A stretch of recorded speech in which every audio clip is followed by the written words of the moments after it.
खूप दिवस झाले नाश्त्याला पोहे बनवले नव्हते, म्हणून आज इथं नाश्त्याला पोहे बनवले होते आणि मग तारक मेहता बघत बघत मस्त असं गरमागरम पोहे एन्जॉय केले आणि त्यानंतर बाकीची सर्व कामे आवरून घेतली दुपारची.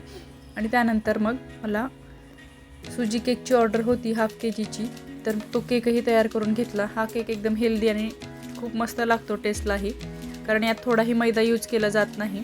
आणि त्यानंतर रात्रीच्या जेवणामध्ये मग मी इथं भाकरी आणि सांडग्याची भाजी करत होते. तर आत्ता मी लातूरला गेल्यानंतर आईने मला सांडगे दिले होते सोबत, त्याच सांडग्यांची भाजी करत होते. एका कढईमध्ये थोडंसं तेल टाकून त्यात सांडगे व्यवस्थितपणे भाजून घ्यायचे आणि त्यानंतर त्याच कढईमध्ये थोडंसं तेल ॲड केलं. नंतर जिरे मोहरीची फोडणी दिली, कढीपत्ता ॲड केला आणि कांदा आणि टोमॅटो ॲड केला. हे व्यवस्थितपणे भाजून घेतलं आणि नंतर त्यात सुके मसाले ॲड केले.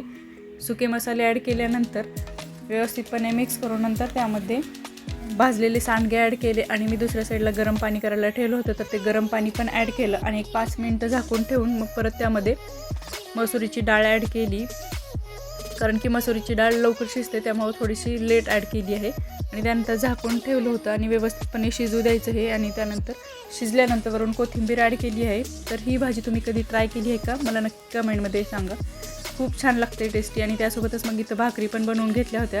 तर असा होता रात्रीचा मेनू, सिंपल आणि एकदम टेस्टी भाकरी आणि सांडग्याची भाजी. तर कसा वाटला व्हिडिओ मला कमेंटमध्ये नक्की कळवा आणि भेटूया नेक्स्ट ब्लॉगमध्ये. तोपर्यंत बाय.